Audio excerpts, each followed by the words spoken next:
দেখেন ওটের কুলজা রান্না হচ্ছে। ওটের কুলজা আমাদেরটা আমরা একটু জাল করে খাবো, এই কারণে মরিচ বাড়াই দিয়ে রান্তাছি।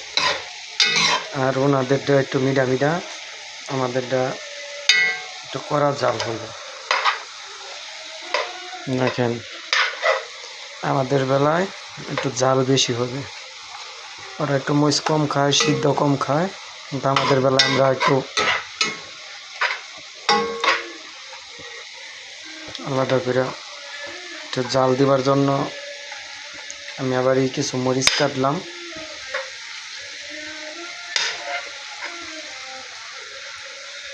পরবর্তী আমরা খাওয়া দাওয়া করব।